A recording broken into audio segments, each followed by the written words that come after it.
आदिवासी अधिकार दिवस है और पूरी दुनिया में सभी आदिवासी लोग अपने अधिकारों के लिए चर्चा मंथन संवाद कर रहे हैं।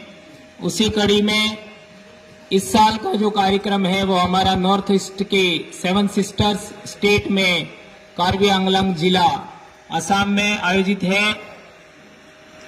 कई सारी बातें हम लोगों ने सुनी और अभी जो चर्चा का विषय है समस्याएं समाधान और कैसे हम लोग एक्शन प्लान कर सकते हैं उसके बारे में। साथियों, कल हमारे बेंजामिन भाई ने बताया था कि यूएनओ में किस तरीके से आदिवासी इंडिजिनस पीपल्स को आपका विश्व आदिवासी दिवस और अधिकार दिवस के लिए किस तरीके से संघर्ष करना पड़ा, वह बात बताई। इससे हमें ये जानकारी होना चाहिए, हमें समझ पैदा हमारे में होना चाहिए कि हमारे समाज की जो समस्याएं हैं वो रीजनल नहीं है, स्टेट लेवल की नहीं है, नेशनल लेवल की नहीं है, वैश्विक समस्याएं हैं। अर्थात इंटरनेशनल स्तर पर भी आदिवासियों की समस्याएं हैं। इंटरनेशनल लेवल की समस्याएं होने की वजह से ही हम लोगों को यूएनओ में भी संघर्ष करना पड़ा और हमारे बहुत सारे लोग इस संदर्भ में काम कर रहे हैं। यह अच्छी बात है और अचीवमेंट भी मिल रहा है कि हम लोगों को एक दिन मिला पूरे विश्व लेवल पर 9 अगस्त विश्व आदिवासी दिवस। उसके माध्यम से हम लोग समाज को अच्छे तरीके से जागृत कर पा रहे हैं और हम लोगों को बहुत राजस्थान में बड़ी उपलब्धि मिली हमारे संघर्ष की वजह से कि पूरे राजस्थान में सार्वजनिक अवकाश की घोषणा हुआ। अभी जो 13 सितंबर का जो हम लोगों को दिन मिला है आदिवासी अधिकार दिवस यानी इंडिजिनस पीपल्स राइट्स डे, यहाँ भी हमारे सभी साथियों के संघर्ष की बदौलत मिला है। तो हमारे राष्ट्र लेवल पर क्या दिक्कतें हैं इस पर सभी लोग बोल रहे हैं और बोलेंगे। मैं थोड़ी सी एक तो इम्पोर्टेंट बात कहना चाहता हूं, उसको हमें अच्छे तरीके से समझना है। जब से मैं सामाजिक कामकाज कर रहा हूं, लोग समस्या केंद्रित काम करते हैं कि हमारे समाज में ये समस्या है, हमारे समाज में वो समस्या है। ये समस्या गिनाने का काम हम लोग करते हैं और समस्या गिनाने का काम नहीं करना चाहिए, ऐसा मैं नहीं कह रहा हूं। समस्या है तो समस्या का कारण भी होगा। ये बात बहुत सारे लोग इस विषय पर कम बोलते हैं। आवाज, समस्या है तो समस्या का कारण भी होगा। यदि समस्या का कारण हम आइडेंटिफाइड करने में कामयाब होते हैं तो समस्या का समाधान संभव है। यह बात हमें अच्छे तरीके समझनी है। यदि समस्या है तो समस्या प्राकृतिक नहीं है, वह समस्या मानवीय प्रयासों से निर्मित हुई है। तो वो कौन लोग हैं जिन्होंने हमारे समाज में समस्या निर्मित किया, यह आइडेंटिफाइड होना चाहिए। हमारे पश्चिमी भारत की बात करते हैं, भील आदिवासी सबसे बड़ा आदिवासी समुदाय माना जाता है। यदि आज की तारीख में भील आदिवासी केंद्रित हम लोग समस्या के बारे में बात करते हैं तो आज की तारीख में युवा इंटेलेक्चुअल पर्सन सभी लोग एक बात को लेकर के सबसे ज्यादा आशंकित हैं, वह है कि हमारा धर्म क्या है। इसको लेकर के बहुत सारे सवाल आते रहते हैं। ये पिछले दिनों जो आदिवासी एकता परिषद का कार्यक्रम हुआ झाबुआ में, उसमें भी मैंने बात रखा था कि हम लोग निर्णय लेने की क्षमता नहीं रखते। यह इतनी बड़ी बात, मेरे कहने का मकसद यह था कि हम लोगों को हर बड़ी समस्या के लिए निर्णय लेना होगा।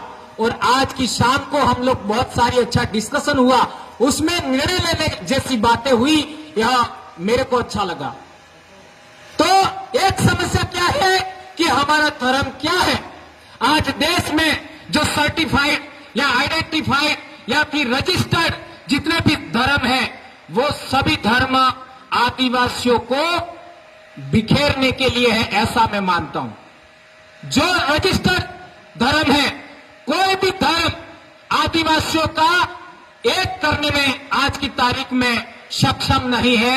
यह बात हमें गांठ बांध लेनी चाहिए। क्यों? सभी धर्म, चाहे ईसाईयत हो, चाहे आपका कोई भी धर्म हो, ईसाईयत का नाम लेकर के आदिवासियों को सबसे ज्यादा प्रताड़ित किया जाता है।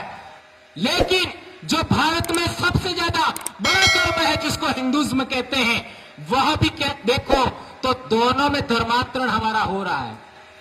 यह कहने की हिम्मत बहुत कम लोगों में है कि चाहे हिंदुइज्म हो चाहे ईसाईयत हो, दोनों में धर्मांतरण आदिवासियों का हो रहा है। यह बात बहुत कम लोग आपका क्या कहते हैं, हिम्मत नहीं कर पाते हैं। तो सवाल पैदा होता है, आखिर हमारा धर्म क्या है? तो यदि फिलोसफी के आधार पर हम लोग समझने का कोशिश करते हैं, तो एक फिलोसफी है ईश्वरीय दर्शन की। ऐसा दर्शन, ऐसा फिलोसफी जो एक ईश्वर की कल्पना करता है, एक ईश्वर को मानता है। और दूसरी फिलोसफी है वो प्रकृति आधारित फिलोसफी, यानी प्रकृति निर्मित, यानी प्रकृति के आधार पर चलने वाले जो मानव समूह है, उनका दर्शन, यानी नेचुरल फिलोसफी। तो आदिवासी लोग हैं वो नेचुरल फिलोसफी को मानते हैं, उसी को ट्राइबल फिलोसफी हमें कहना चाहिए, जो प्रकृति के नियम कायदे आधारित है। यदि इस दृष्टि से हम लोग सोचते हैं, पहली बात हमें ख्याल रखना होगा कि दुनिया पर विचार राज करता है, व्यक्ति राज नहीं कर सकता, विचार राज करता है। तो हम लोग इस दृष्टि से सोचते हैं, तो प्रकृति के नियम कायदे, प्रकृति की सोच, प्रकृति आधारित समुदाय है, उनको 6 धर्म चाहे 7 धर्म है, उनसे बाहर निकलने का सोच स्टैब्लिश करना चाहिए। इतनी बड़ी बात, यदि आप इन 6 धर्मों को मानते हैं, तो इनसे बाहर हमारा सोच होना चाहिए। इस संदर्भ में आपका ये जो आदिवासी समन्वय मंच बना है, उसको उसके बारे में सोचना चाहिए। पूरी दुनिया के अंदर एक जमाने में एनिमिज्म था, सर्वात्मवाद, अर्थात यानी ये जो पूरी प्रकृति है, उसकी हर चीज पूजने लायक है, हर चीज का सम्मान करना चाहिए, हर चीज का आदर करना चाहिए। ये चीज आज शाम को हम लोग खाना गए थे कल कार्बी समुदाय के बीच में, वहां पर भी हमने देखा, हमारे भील कम्युनिटी में भी होता है, गोंड कम्युनिटी में भी होता है, संथाल में भी होता है, मुंडा में भी होता है, कि हम लोग अन्न की उपासना करते हैं। सूर्य के बारे में हमारी सोच है, पृथ्वी के बारे में सोच है, पेड़ पौधों के बारे में सोच है, नदी नाले के बारे में सोच है, पहाड़ों के बारे में सोच है, जीव जंतु के बारे में सोच है। और आज की तारीख में मेरी जितनी एज है, मेरी जितनी समझ है, उसके आधार पर मैं कह सकता हूं कि आदिवासी लोग इस पूरे जीव जगत की रक्षा कर सकते हैं, पूरी प्रकृति की सुरक्षा कर सकते हैं, बशर्ते आदिवासी एकता कायम हो। और आदिवासी एकता कायम करने के लिए हम लोगों को सबसे पहले वैचारिक एकीकरण करना होगा। यह बात मैं कहना चाहता हूं। भाई ने 2 मिनट का अवसर और दिया है।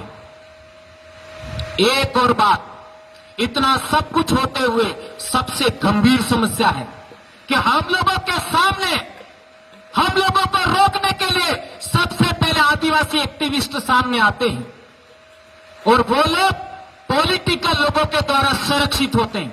तो हमारा सबसे बड़ा विरोधी हमारे समाज के पॉलिटिकल लोग हैं। क्या ये बात मैं कह रहा हूं ये सही है? यदि आपको ऐसा लगता है तो यह बात सही होते हुए भी कुछ सही नहीं है। कैसे? यह बहुत बड़ी समस्या है। हमारे पॉलिटिकल लोग हैं, उनका सिलेक्शन हम लोग नहीं करते हैं। जो लोग समस्या पैदा करने वाले लोग हैं, वो हमारे लीडरों का सिलेक्शन करते हैं। यह बात बदलनी चाहिए। यदि हमारी पहली एक बहुत बड़ी बात है कि जहां आदिवासियों की आवाज उठनी चाहिए, वहां गुलाम लोग जाते हैं। ये थोड़ा हार्ड हो गया। यानी विधानसभा, यानी लोकसभा, राज्यसभा, जहां हमारी आवाज उठनी चाहिए, वहां लोग दूसरे लोगों के द्वारा सिलेक्टेड लोग हैं, वो जाते हैं। तो पूरे देश का आदिवासी समुदाय, पूरे देश का यह बड़ा संगठन निर्मित हो रहा है, संगठनों का संगठन निर्मित हो रहा है, आदिवासी मंच, उसको सोचना चाहिए कि आदिवासियों के द्वारा सेलेक्टेड लोग किस तरीके से विधानसभा में जाए, किस तरीके से लोकसभा में जाए, किस तरीके से राज्यसभा में जाए, उसके बारे में हमें सोच कायम करना चाहिए, प्लानिंग बनाना चाहिए, एक कार्य योजना बनानी चाहिए, ऐसा मैं कहना चाहता हूं। और उसके लिए हमने दक्षिणी राजस्थान में एक मॉडल बनाया है, वो मॉडल पूरे आदिवासी लोगों को समझने की जरूरत है। उसके लिए यदि आप सबकी रजामंदी बनती है तो ये जो नवंबर में झारखंड में जो कार्यक्रम आयोजित है उसमें हमारी जो सिलेक्शन प्रणाली, आदिवासी लीडर किस तरीके से आदिवासियों के द्वारा सिलेक्टेड होगा और किस तरीके से नियंत्रित होगा और किस तरीके से आगे जाके बोलेगा, उस पर मैं ट्रेनिंग देना चाहूंगा। यदि आप लोगों की सहमति बनती है, रजामंदी बनती है, तो उस समय में नवंबर में मैं कोशिश करूंगा। इतनी बात कह करके मैं अपनी बात समाप्त करता हूं। जय आदिवासी, जय जोहार, जय भारत, काड़ों। बहुत बहुत शुक्रिया आदरणीय भंवरलाल जी परमार, हमारे को जिन जिन बिंदुओं पर बहुत गहनता से चिंतन मंथन करने